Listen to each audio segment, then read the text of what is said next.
Here we go. Money talk. Here comes the money. Allan Bell, the AB3 on the Connor Happer Show on 1620 The Zone. This might be a decent lead-in here for our friend Allan Bell. Let's go to the Omaha Scanner Twitter account. Injured person, 32nd and L, male in his 70s, hit by a loose bull in the parking lot. E3 on location, quote, "We have a bull on approach. Medic 3, have you found the injured party? Negative. We're trying to find him, but the bull is chasing people." Bull, like a Chicago bull. The bull, a literal bull. Okay. Wow. Yes. So something's going on in South Omaha today. So we bring in Allan Bell of AB3. Joins us now on the 42 Degrees, the Source Hotline. AB, hi. Hello. Look, the bull is trying to get out of paying his entry fee for this for his brackets. That's what the bull's doing. He's just trying to strong arm his way through it. That's a good way to do it. If you're a bull, I mean, you probably have the means to not be able to pay for that. Yeah. I mean, that's the thing though, that it's kind of a one-trick pony here. That's all he's got. So if you can manage this, all right. I feel sorry for the one entrant that we have there. Yeah. Tough break. Hope he's all right. Yeah, but, me too. Yep.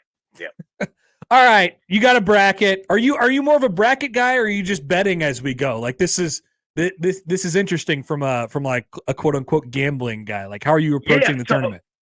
So you asked a really good question, and look, I'm both. All right, big bracket guy for sure, but I love betting. The games individually, and that is the question that you just asked is very important because you have to look at both separately. They're not the same. Okay. Like, essentially, Yes. Your brackets are money lines, all right? You're picking winners here. So you could use it if you like to, kind of put together parlays.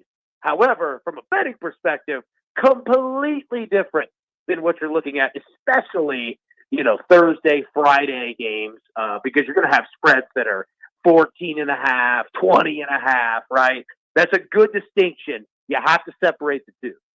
Yeah, and so you cannot bet your like if you bet your bracket, you're going to end up sad probably in what because your bracket's going to get busted anyway, and there's a pretty good chance your bets get busted too. Yeah, absolutely, right? Like, you got to be careful there, and especially, I mean, this year, what we saw last year, right? Like, there's so much parity in college basketball that you're either going to get ridiculously super chalk, or you're just going to get chaos. And my guess is we're going to get chaos. Yeah, it usually does end up that way. Yeah.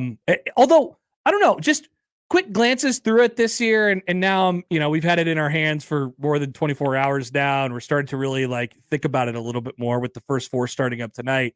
It was difficult to identify. Like, I don't see a whole lot of, America's teams this year. You had Kareem Abdul-Jabbar got left at home, which was really sad. Like, they would have obviously been a pick for people to go to the Sweet 16. I don't know.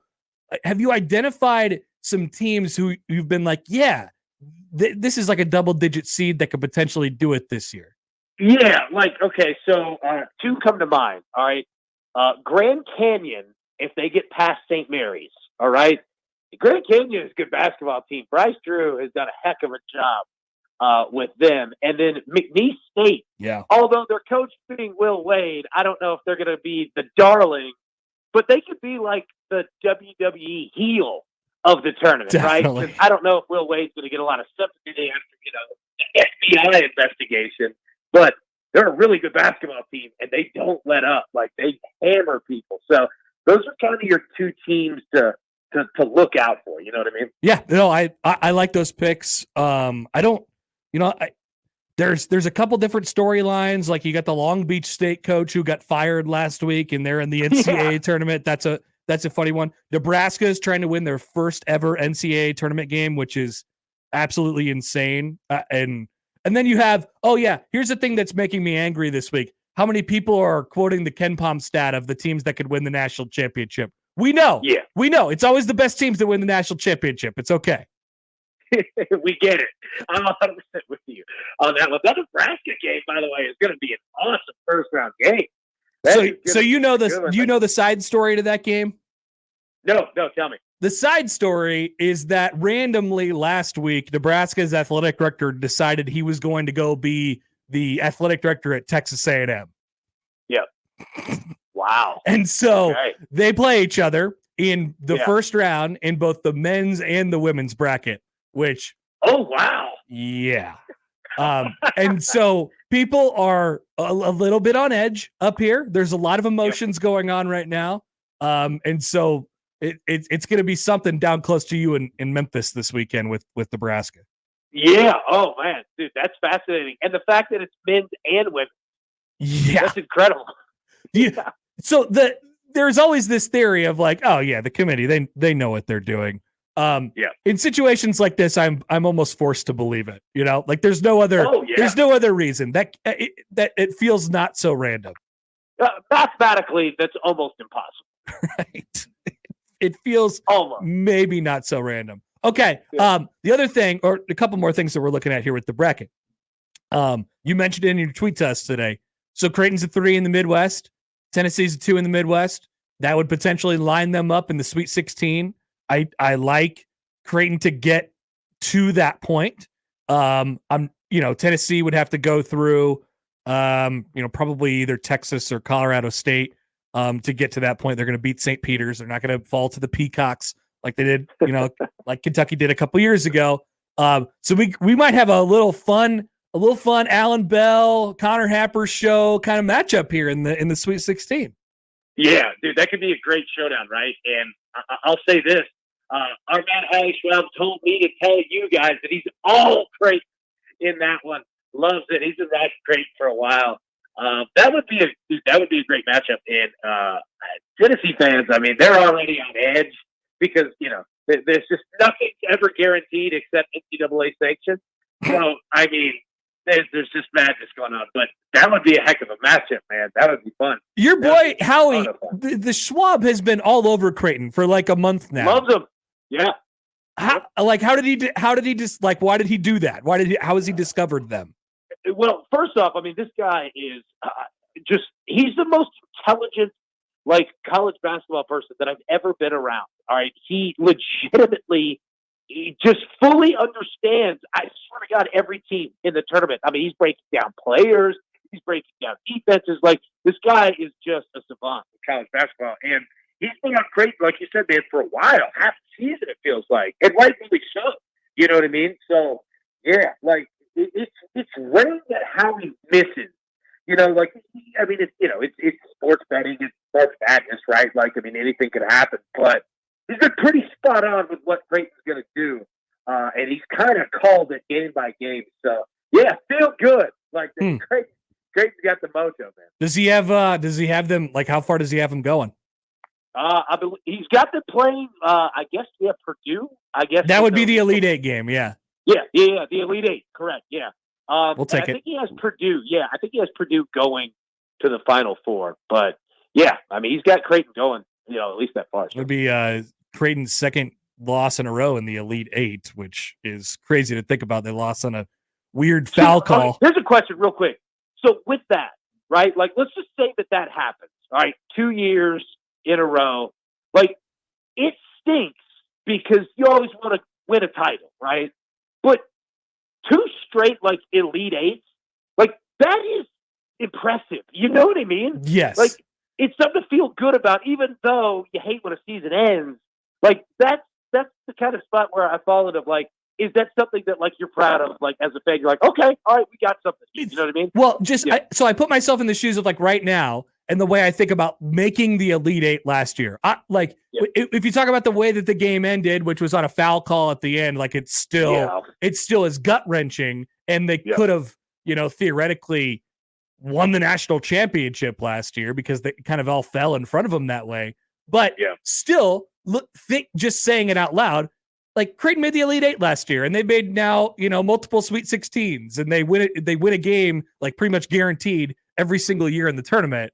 That sounds good. And if I was talking to you a year from now and it was 2025 and they were going to the tournament again, and I'm saying they went to 2 straight Elite Eights, Yeah, that like resonates. I know. That's big time stuff, even though it's hard to convince you in the moment that it's a good thing.